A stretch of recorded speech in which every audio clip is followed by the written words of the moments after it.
Thank you, Sophie Cunningham. I appreciate you for confirming what we all knew anyway. She confirmed it without even trying to confirm it, y'all. Shout out to Sophie Cunningham. Stephanie White's system was not catered to or built around Caitlin Clark. Make no mistake about it. Sophie Cunningham just detonated a bombshell that doesn't just change, but completely shatters everything we thought we knew about the Indiana Fever's recently concluded season. Her comments have pulled back the curtain on a profound locker room clash between the phenom Caitlin Clark and head coach Stephanie White, a clash that was far deeper and more consequential than anyone on the outside ever realized. This was never just about simple play calls. This was a fundamental battle, a quiet war being waged over the team's entire identity. This now forces us to ask the one critical question: how much of the Fever's perplexing mid-season struggles stem directly from this internal conflict? And what does this explosive revelation mean for both Caitlin Clark's and Stephanie White's futures with the franchise? This all boils down to one unavoidable debate. Do you think Stephanie White is the right coach for Caitlin Clark? We need to know. Let us know your thoughts down in the comments below. She confirms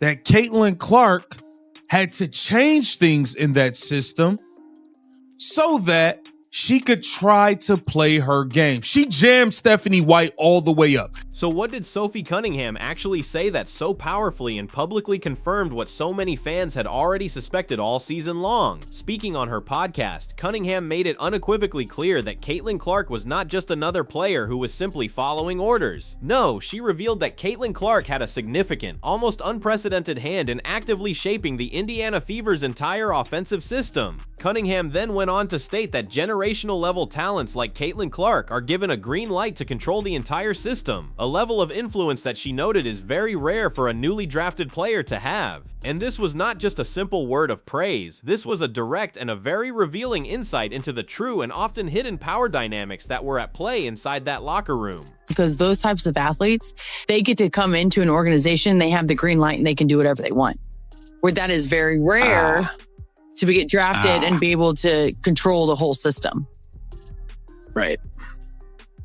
Was CeCe making decisions like? Yeah. With it? Yeah. As she should. No way. As she should. But I also think that go ahead. That's crazy. I didn't realize that.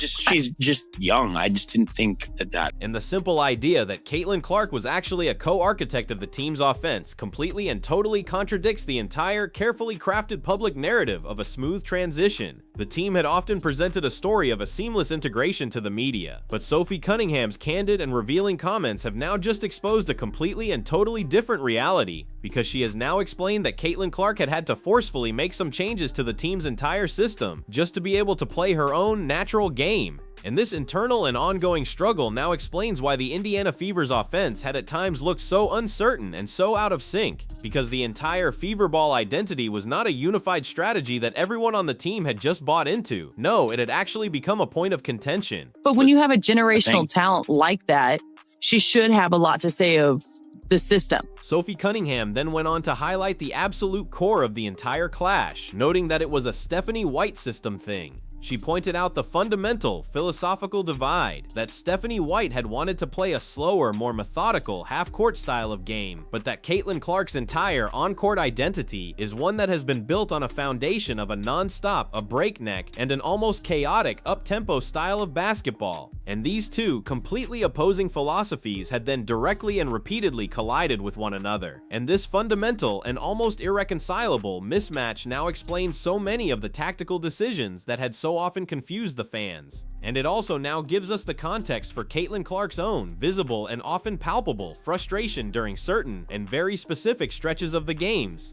Because she was not just upset about some of her missed shots. No, she was actively battling a system that did not fit her own personal strengths. Sophie Cunningham was on her podcast, and she got to talking about the Indiana Fever system and Stephanie White and Kelsey Mitchell with Caitlin Clark and how it all meshes together. And long story short, it wasn't meshing together. Caitlin Clark had to forcefully make some changes. She had to.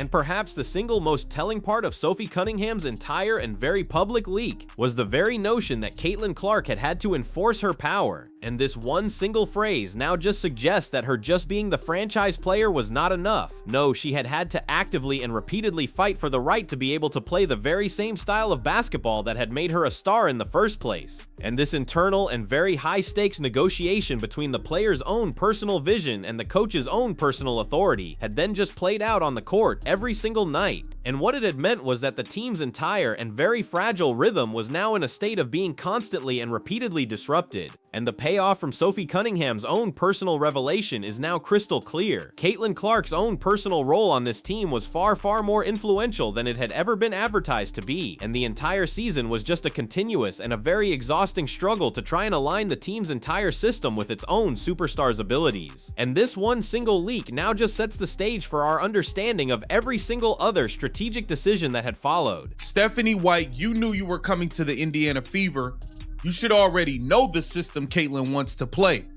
Why did she have to make changes to your system to play her game? And we also know that this did not go over so smoothly because we saw Stephanie White taking shots at her on TV. And the core of this entire internal conflict was not just about a few simple plays either. No, it was a fundamental and an almost irreconcilable clash between two completely and totally different basketball identities. Because on the one side, you have Caitlin Clark's entire and very unique game, which has been built around a read and react system. And this is the very same style of play that she had so completely and so brilliantly mastered at Iowa, a place where she had had the ball in her hands constantly. And in that system, she had been able to control the tempo, she had been able to survey the entire defense, and she had been able to create a multitude of opportunities right off of the dribble. And it is a system that now relies on her, and on her alone, to be able to make some real-time decisions and to be able to play with a great deal of freedom. And she had chosen Iowa specifically for this very offensive philosophy. And on the other side, you now have Stephanie White's own personal philosophy, a philosophy that has been heavily and deeply influenced by her own personal time with the Connecticut Sun, because her own personal system is a very structured and a very rigid motion offense, and it is a system that now emphasizes a constant and a very predictable ball movement, and that now makes sure that every single one of her players gets their own personal touches on the ball. And this approach now requires all of the players to be excellent at moving without the ball and at making some very quick and some very simple passes. And the goal of it all is a very balanced and a very collective attack rather than just relying on one single and very dominant playmaker. Caitlin Clark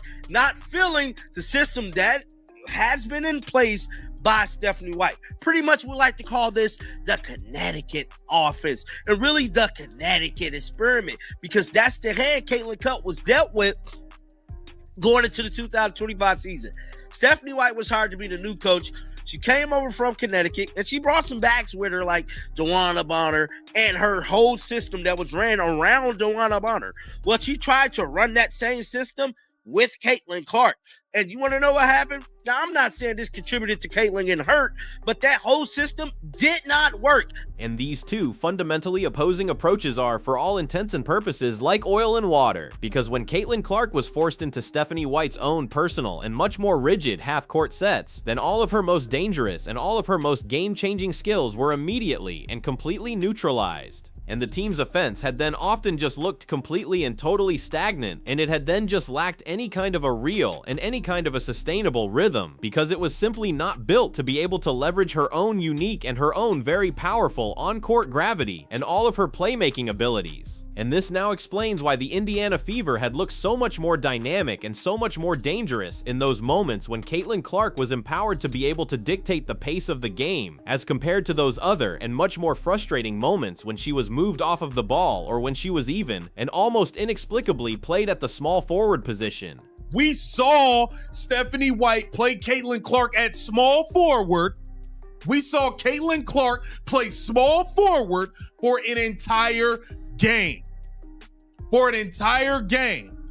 So don't get it twisted. Sophie is saying, yeah, Caitlin Clark has say-so, da-da-da. Caitlin Clark had to go enforce herself to say, hey, what the hell is going on? I'm not doing all this off-ball stuff. You got me playing small forward. I'm not getting to play my game. I'm about to force some changes to be made. And this fundamental and this almost philosophical mismatch had then just created an immediate and a very intense power struggle within the team. Because Caitlin Clark had arrived in Indiana as a generational talent, a talent who was used to running her own personal system, and all the while, Stephanie White had arrived with a very deep and a very firm commitment to her own and very established coaching identity, and the now infamous and very public halftime confrontation that had occurred in Atlanta was simply the public eruption of this deeper and this almost season-long tension between the two of them. Because it was a disagreement about their offensive philosophy and about how to best use the team's single biggest weapon, and the payoff of all of this is now crystal clear, because Stephanie White's own personal arrival and her own very specific system had just created an inherent conflict with Caitlin Clark's own playing philosophy right from day one, and this fundamental disagreement over how to play the game of basketball is now the primary reason that the Indiana Fever had never been able to find a consistent and a very sustainable offensive rhythm for the entire season. And all throughout the entire season, there were some very specific moments that had shown Caitlin Clark to be actively pushing back against a system that simply did not fit her. And one very clear example of this was the decision to move Caitlin Clark to an off-ball role on the court. And this one single move had just signaled Stephanie White's own personal commitment to her own structured philosophy, but it had also directly limited Caitlin Clark's own personal ability to be able to create on the court. And her visible and her often palpable frustration during some of the games, like the heated exchange that had occurred as the team was heading into halftime in Atlanta, now just makes perfect and complete sense. Because it was not just about a single bad play, no, it was about a fundamental disagreement on how the team should be operated. Look, Caitlin Clark and Stephanie White clearly like and respect one another, right? But that doesn't mean they always see eye to eye. And I am beginning to suspect more and more that there's a bit of a divide between the way that they see the game and the way that they think the Indiana Fever should play. And the single most extreme and perhaps the most inexplicable example of this entire ongoing clash was when Caitlin Clark was played at the small forward position for entire and for very crucial games. And this one single tactical choice had represented the ultimate and the most glaring philosophical divide between the two of them, because a generational and a franchise-altering point guard was now being used as a simple and an almost interchangeable wing player, a role that had completely and totally neutralized all of her greatest and all of her most game-changing strengths. And Caitlin Clark's own personal post-game comments had often hinted at this very struggle, especially in those moments when she had talked about execution and about personnel. And she was, in those moments, just offering a very subtle, but a very pointed critique of the very system that she was being asked to run. And the team's offense had often looked its most dynamic and its most dangerous in those very moments when Caitlin Clark had essentially just taken over all of the decision-making, like in the second half of that game against Atlanta, where the team had then just gone on a very significant and a very game-altering scoring run. And Sophie Cunningham herself has now even noted that when Caitlin Clark is on the floor, the team got to play a different way. But the fact of the matter is, it should not have come down to that. You knew where you were signing. You knew the player that the team was supposed to be built around.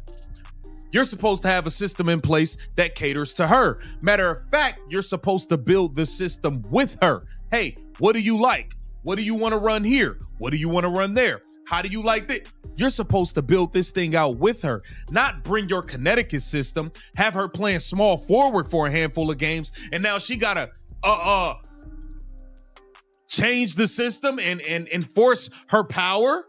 Come on now. And Stephanie White's own personal and often baffling rotation choices had also frequently disrupted the very chemistry that Caitlin Clark was in the process of building with her other and very key teammates on this roster. Because in Caitlin Clark's own personal return game after an injury, a game that was against the Golden State Valkyries, Stephanie White had then just inserted Ari McDonald into the starting lineup. And this one single move had then just forced Caitlin Clark to play off of the ball and at the small forward position once again. And while the intention of this move was likely to just ease her back into the action, the result of it all was a completely and a totally stagnant offense that had then just lost all of its rhythm. And similarly, her decision to just bench Lexi Hull, who was a reliable defender and who was a very good shooter and who had complemented Caitlin Clark so very well on the court, had just made the team's offense even more predictable. And all of these constant and all of these seemingly unnecessary adjustments had then just created a stop-start rhythm that had then just prevented any kind of a real and any kind of a sustainable consistency for this team. So why did Caitlin Clark have to enforce her power? Well, it was because her just being the franchise player was not enough. No, she had to actively and repeatedly fight for the right to be able to play the very same style of basketball that had made her a star in the first place. And Sophie Cunningham has now revealed that Caitlin Clark had to forcefully make some changes to the team's entire system. And so the entire season had now just become a series of very tense and of very high stakes negotiations between Caitlin Clark's own personal vision for the team's offense and Stephanie White's own personal and very rigid coaching authority. And every single other game was just another one of the chapters in this entire and very exhausting battle for control, with the team's entire on-court performance just hanging there in the balance. Guys, in this footage right here, this is Caitlin Clark pretty much ignoring the Indiana Fever assistant coaches. She don't want to hear nothing y'all got to say. She ain't here for none of the drama, none of the BS. It's over with. Guys, check this out.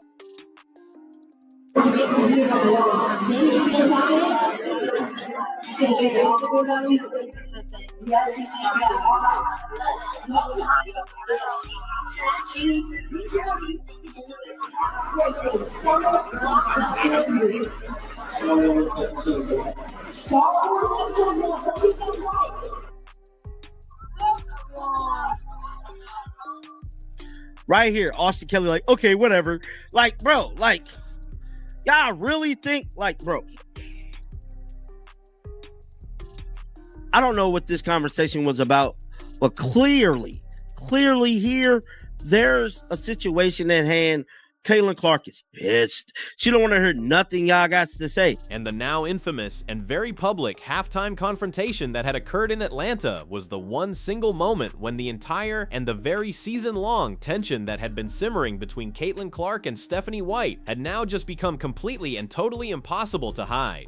Because this was not just a simple and a very forgivable argument about a single bad play either. No, this was the boiling point of their entire and very fundamental disagreement over the team's own personal and very fragile offensive identity, and Caitlin Clark's own personal frustration with being moved off of the ball and with the team's slower and much more structured system had now just reached its absolute peak during this very critical and this very high-stakes game. And the witnesses of this event have now described a very heated exchange, an exchange that was focused entirely on their offensive philosophy and on their player usage. And Caitlin Clark had then just pushed back against the Connecticut offense style that Stephanie White had wanted to implement, and she had advocated instead for a system that would be able to leverage her own and very unique playmaking abilities. And this clash had now just highlighted the core and the very fundamental difference between the two of them. Stephanie White's own personal desire for a very structured and a very motion-based offense versus Caitlin Clark's own personal preference for a read and react approach, a style of play where she is the one who is able to control the tempo of the game. And this confrontation was not about a simple and a very personal disrespect either. No, this was a direct conflict between two very competing visions for how the Indiana Fever could win their basketball games. Did we see any of this at Iowa? No, we didn't. We didn't see Caitlin Clark erupting on assistant coaches, having heated exchanges with Lisa Bluter. We didn't see this. Hell, she didn't even have a heated exchange with Christy Sides last year. I don't know what the hell is going on, but it's looking real spooky. And I'm telling y'all right now, this thing is heating up. Something is coming to a head because Caitlin Clark is now showing publicly she's pissed off. She's publicly showing it. She ain't in character no more. She's sick of it. And the second half of that game then revealed which of those two opposing philosophies had won out, at least for that one single night. Because in the direct aftermath of that very heated and that very public discussion, Stephanie White had then made some very significant and some very strategic changes. She had then just benched some of her key and some of her veteran players, like Natasha Howard and like Kelsey Mitchell. And the brand new lineup that she had then just put out onto the court had now featured Caitlin Clark, Ari McDonald, Lexi Hull, Sophie Cunningham, and Aaliyah Boston. And this one single unit had then just immediately found a rhythm that had been missing for the entire game. and they had then just completely and totally erased the entire halftime deficit, and they had then just built a very substantial lead, and they had done it all with a very noticeable increase in both their pace and in their offensive fluidity. And this one single and very dramatic shift had then just served as a powerful and a very public demonstration of the team's entire and very untapped potential when they are in the process of playing a style of basketball that is much more aligned with Caitlin Clark's own personal strengths. And this strong and this very dominant second half run had then just directly challenged the entire effectiveness of the very system that Stephanie White had been trying so desperately to install. And it had then just shown everyone who was watching that this conflict was not just happening behind some closed doors. No, it was now having a direct and an immediate impact on the court. And this entire and very public Atlanta incident had now just become a symbol of the larger and the still ongoing struggle for the Indiana Fever's own personal and very fragile offensive soul. And it had now proven that when Caitlin Clark's own personal concerns were addressed, then the team's entire on-court performance could, and it did, improve dramatically. And the payoff of it all is now crystal clear. The halftime confrontation was a pivotal and a very defining moment. A moment where the philosophical differences between the star and the coach had directly and completely influenced the game's entire outcome, and it had made it completely and totally undeniable that their clash was now directly affecting their wins and their losses. Caitlin Clark, you need to go up to their front office, demand Stephanie White to be fired, removed. They want the front office to pick between Caitlin Clark and Stephanie White, man. It was only a matter of time, bro, that Caitlin Clark was going to obviously have words with Stephanie White. Caitlin Clark needs to get the hell out of Indiana. And the growing and the now deafening calls for Stephanie White's own personal replacement now all stem from a simple and a very fundamental question of fit, and not necessarily from a question of her own personal ability as a coach, because the core and the still unresolved issue here is whether her own personal and very structured and very motion-based philosophy can truly and completely maximize a generational and a transcendent talent like Caitlin Clark, because history has now shown us that these kinds of transcendent stars often need to have their systems built specifically and completely around their own unique abilities. And we have seen it with the teams like the Las Vegas Aces, who have built their entire team around Aja Wilson, or like the New York Liberty, who have tailored their entire offense to Breanna Stewart. And so forcing Caitlin Clark into a system that so severely limits her own personal decision-making and her own personal tempo is now being seen by many as a fundamental and as a very critical misstep. And Stephanie White's own personal commitment to her own Connecticut-inspired system has now created a consistent and a very public friction within the team. And Caitlin Clark's own personal post-injury returns have now just highlighted this ongoing struggle, because in her own personal comeback game, Stephanie White had then just inserted Ari McDonald into the starting lineup, a move which had then once again pushed Caitlin Clark into an off-ball role and even to the small forward position. And the team's offense had then just immediately lost all of its flow, and it had then just looked completely and totally stagnant. And this one single pattern had then just repeated itself all throughout the entire season, and it had then just created a stark and an almost jarring contrast between the team's A game, which was when Caitlin Clark was unleashed, and their B game, which was when she was constrained by the structure of the team's offense. And the fans had all just watched as the team's entire and very immense potential had just seemed to be deliberately capped. Stephanie White, you deserve the Dodo Bird of the Day award. And if they do not want to get a coaching, make a coaching change and bring in who she wants that is going to cater to her style and build the team around her strengths, then she should walk. And who do you think that the fans come to see? They don't come see everybody else that's on the team. I'm sorry. There's no disrespect. The Caitlin Clark effect, the CC effect is real. The growing and now deafening calls for Stephanie White's replacement stem from a simple yet fundamental question of fit, and not necessarily her ability as a coach, because the core and still unresolved issue here is whether her own structured and motion-based philosophy can truly and completely maximize a generational and a transcendent talent like Caitlin Clark. History has now shown us that these kinds of transcendent stars often need to have their systems built specifically and completely around their own unique abilities, and we have seen it with the teams like the Las Vegas Aces, who have built their entire team around Aja Wilson, or like the New York Liberty, who have tailored their entire offense to Breanna Stewart. And so forcing Caitlin Clark into a system that so severely limits her own personal decision-making and her own personal tempo is now being seen by many as a fundamental and as a very critical misstep. And Stephanie White's own personal commitment to her own Connecticut-inspired system has now created a consistent and a very public friction within the team. And Caitlin Clark's own personal post-injury returns have now just highlighted this ongoing struggle.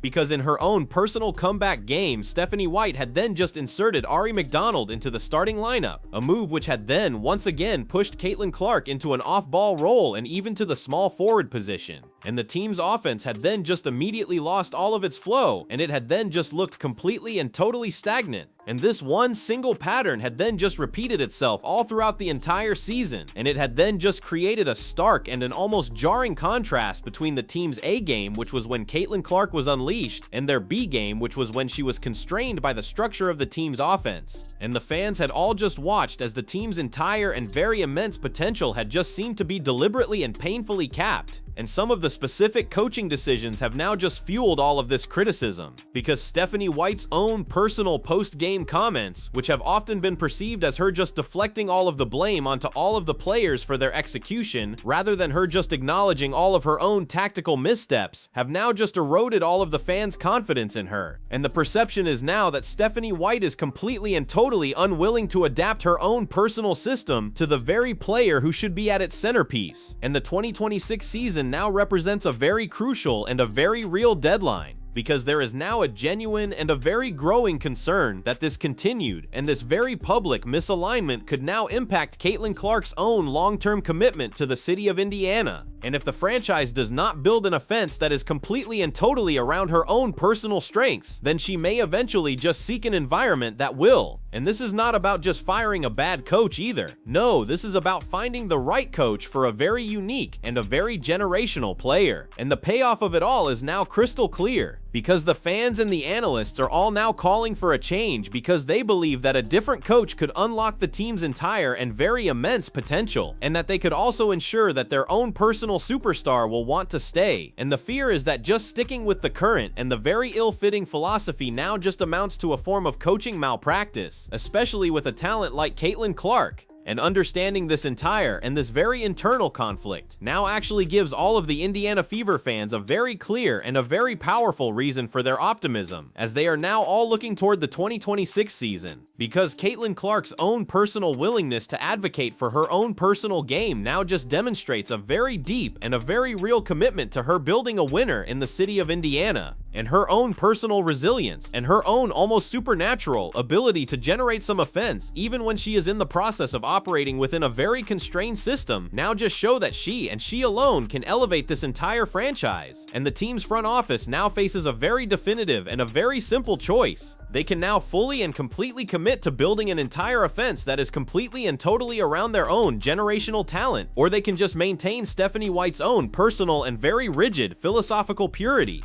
And the potential for this team is simply and completely undeniable when they are in the process of playing to Caitlin Clark's own personal strengths. So do you think that Stephanie White is the right coach for Caitlin? Let us know your thoughts down in the comments below. Be sure to like, to subscribe, and to turn on all of your notifications so that you will never miss out on any of our future content. Click on the video that is on your screen right now, and we will see you in the next one.